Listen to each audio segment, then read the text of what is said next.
ఒక విలేజ్‌లో అందమైన కుటుంబం ఉంటుంది.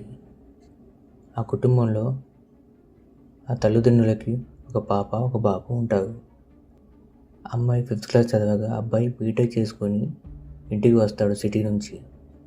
వస్తూ వస్తూ తనతో పాటు స్నేహితులను కూడా వెంటబెట్టి తెస్తాడు. అయితే అబ్బాయి వినయ్ అమ్మాయి అను అనే అమ్మాయిని ప్రేమిస్తాడు. ఇది కాస్త వాళ్ళ అమ్మకి తెలిసిపోతుంది. తెలిసి కూడా వాళ్ళమ్మ ఇప్పుడే చెప్పడం ఎందుకని చెప్పి కామ్గా ఉంటుంది. అసలు విషయానికి వస్తే ఆ విలేజ్లో కొన్ని ఏళ్ళ నాటిది, అంటే కొన్ని వందల ఏళ్ళ నాటి ఒక గుహ ఉంటుంది. దాని లోపలికి వెళ్ళిన వాళ్ళు ఇప్పటిదాకా మళ్ళీ వెనక్కి వచ్చిందే లేదు అన్నది అక్కడ మాట. అను అంటుంది వినయ్ తోటి, అలా సరదాగా ఊళ్ళోకి వెళ్ళొద్దామా అని అంటుంది. అయితే వీళ్ళు వెళ్ళే సమయానికి సాయంత్రం అవుతుంది. ఇప్పుడు ఎందుకులే అని వినయ్ అంటాడు. లేదు, నాకు చూడాలని ఉందని చెప్పి తను అంటుంది. దాంతో చేసేదేమి లేక సరే పద అని ఇద్దరు బయటకు వెళ్తారు. అలా మాటలో పడి నడుచుకుంటూ ఊరవతల ఉన్న అడవిలోకి వెళ్తారు. వినయ్ ఇంకా అను వెళ్ళిన వైపు గుహ ఉంటుంది. వీళ్ళకి తెలియకుండానే ఆ గుహ వైపుకి నడుస్తూ ఉంటారు. అప్పుడు వినయ్ అంటాడు, ఇక్కడ చూడటానికి ఒక మనిషి కూడా కనిపించట్లేదు, మనం ఎక్కడి నుంచి వచ్చామో కూడా తెలియట్లేదు, నాకు చాలా భయంగా ఉంది అని అను అంటుంది. దీనికి తోడు ఆ వాతావరణం కాస్త చాలా భయంకరంగా మారుతుంది. కానీ అక్కడ ఉన్న గుహలో నుంచి కొన్ని శబ్దాలు మెల్లమెల్లగా రావటం మొదలవుతుంది. వినయ్ అంటాడు, అను నువ్వేం భయపడకు, నేను ఉన్నాను కదా. కానీ వినయ్ కూడా బయటకు ఎంత చెప్పలేకపోయినా లోపల మాత్రం చాలా భయంగా ఉంటుంది. ఎందుకంటే అది మొత్తం దట్టమైన అడవి కావడంతో అక్కడ ఎవ్వరు లేకపోవడంతో సింహం చీకట్లో సౌండ్ వస్తుంటే అతనికి కూడా గుబులుగా ఉంటుంది.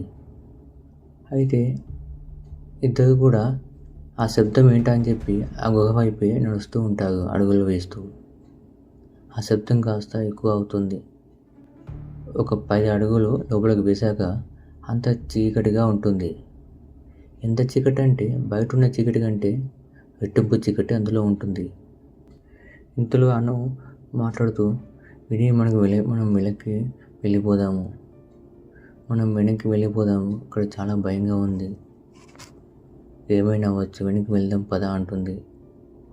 విని అంటాడు, ఇక్కడ శబ్దం వస్తుంది కాబట్టి మనకు వెళ్ళిన సహాయం చేసే వాళ్ళు ఉండవచ్చు, కొద్దిగా వెయిట్ చేయి చూద్దాము అని అంటాడు.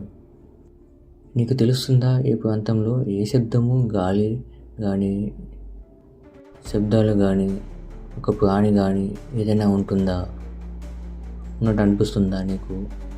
మనుషులు కూడా ఏ ఒక్క జాడే లేదు అయ్యింది కదా, ఇదంతా గమనిస్తున్నావా అని అను అంటుంది. అవును, కానీ మనం ఇప్పుడు ఈ అడవిలో నుండి ఎలా వెళ్ళాలో తెలియదు, ఇక్కడ మనకు ఏదైనా సహాయం అవ్వచ్చు కదా. ఇంతలో వీళ్ళు ఇలా మాట్లాడుతుంటే గుహ లోపల నుంచి కొన్ని శబ్దాలు వస్తుంటాయి, లోపలికి రండి అని చెప్పి. అసలే సింహం చీకటి, అక్కడ ఎవరు ఎక్కడి నుంచి పిలుస్తున్నారో కూడా తెలియకుండా ఉంది. అయితే వీళ్ళు ఇంకొన్ని అడుగులు లోపలికి వేశాక కుళ్ళిన మాంసపు వాసన వస్తుంది. అది ఎటువంటి మాంసం అంటే ఏదైనా జంతువు తిని పడిస్తే 1 నెల 2 నెలలు అయితే ఎటువంటి వాసన వస్తుందో అటువంటి వాసన అక్కడ నుంచి రావటం మొదలవుతుంది. అను ఇలా అంటుంది, నేనైతే లోపలికి రాలేను, పద బయటకు వెళ్ళిపోదామని చెప్పి తను బయటకు కదులుతుంది. సరే అని చెప్పి వినయ్ కూడా తనతో పాటే బయటకు వచ్చేస్తాడు. వాళ్ళు బయటకు వెళ్ళగానే గుహ బయట నుంచి వాళ్ళకు పెద్దగా శబ్దాలు వస్తుంటాయి. ఎటువంటిదంటే ఒక దయ్యం పట్టిన వాళ్ళు ఎటువంటి మాట్లాడతారు అటువంటి శబ్దాలన్నీ భయంకరంగా వస్తూ ఉంటాయి. అది తట్టుకోలేక వాళ్ళు అక్కడి నుంచి దూరంగా వెళ్ళిపోతారు. అడుగులు ఎటు పోతున్నారో కూడా తెలియకుండానే వాళ్ళ అడుగులు పడతాయి. ఇంతలో వాళ్ళు నడుస్తూ సౌత్లో ఉన్నటువంటి ఒక గ్రామానికి రీచ్ అవుతారు. కానీ అది లేట్ నైట్ కావడంతో ఆ ఊరిలో మధ్యలో నుంచి నడుస్తూ ఉంటారు, కానీ ఏ ఒక్కరు కూడా అక్కడ తలుపులు పిలిచినా కేకలు వీసినా ఏ ఒక్కరు కూడా బయటకు రావడం అనేది జరగదు.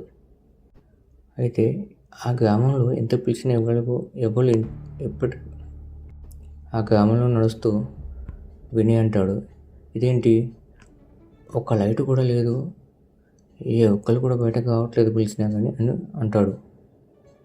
అంటుంది, లేట్ నైట్ కావడంతో అందరూ పడుకోవచ్చు అని.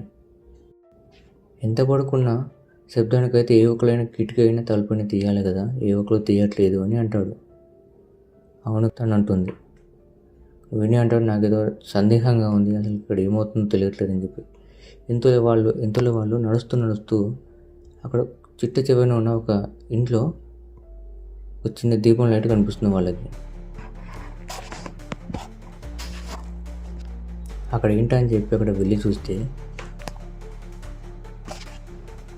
కానీ ఇంతలో వాళ్ళకి తలుపు కొట్టే లోపే అక్కడ నక్కల శబ్దం అనేది చాలా బాగా ఎక్కువ వినిపిస్తుంది. ఎటువంటిదంటే ఏదైనా చెడు అయ్యేటప్పుడు శబ్దం వస్తుంది కదా, అటువంటిది. నక్కల శబ్దం మాటికి రెట్టింపోవడంతో అక్కడ వాళ్ళు టపా అని చెప్పి తలుపు కొడతారు. ఇంతలో లోపల ఆ ఇంట్లో ఉన్నటువంటి వ్యక్తులు బయటకు వస్తారు. బయటకు వచ్చి,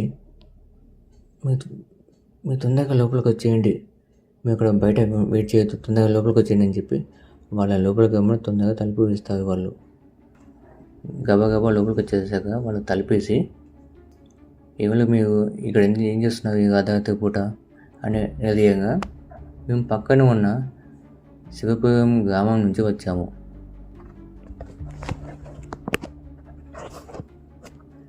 మేము అనుకోకుండా ఊరు చూద్దామని చెప్పి నడుచుకుంటూ సాయంకాలం బయటకు వచ్చాము, అలా అడవిలోకి వెళ్ళాము అని చెప్పి జరిగిందంతా మొత్తం చెప్తారు. వీళ్ళు విని షాక్ అవుతారు. నిజానికి అడవిలో ఉన్నది ఏంటిది అని వాళ్ళకు బాగా తెలుసు. ఎందుకంటే వాళ్ళు అక్కడ ఉన్న గ్రామస్తులు కాబట్టి వాళ్ళకి బాగా తెలుసు. వీళ్ళు పక్కన ఉన్న గ్రామస్తులైనా వీళ్ళు ఊళ్ళో ఉంటున్న వాళ్ళు కాదు కాబట్టి వీళ్ళకి అంతగా తెలియదు. ఆ వృద్ధుడు అంటాడు, మీరు వెళ్ళింది మామూలు గుహ కాదు, అది కొన్ని వేల ఏళ్ళ నాటి రాక్షసుడు ఉన్న గుహ. అది దాదాపు 150 ఏళ్ళు అక్కడ మనిషి అనేవాడు అడుగు పెట్టాడు. నిజానికి అడవిలో అడుగు పెట్టినవాడు మళ్ళీ వెనక్కి వచ్చిందే లేదు. ముఖ్యంగా ఆ గుహ వైపు వెళ్ళినవాడు మళ్ళీ వచ్చిందే లేదు. మీలాగే కొంతమంది దోస్తులు రాత్రిపూట వెళ్ళి ఏదో చేద్దామని పార్టీ కోసం అనుకోకుండా వెళ్తే పోయిన వాళ్ళంతా అటే పోయావే తప్ప మళ్ళీ వచ్చిందే లేదు. వాళ్ళు కూడా me will continue in part 2 వయసు వాళ్ళే అని అంటాడు.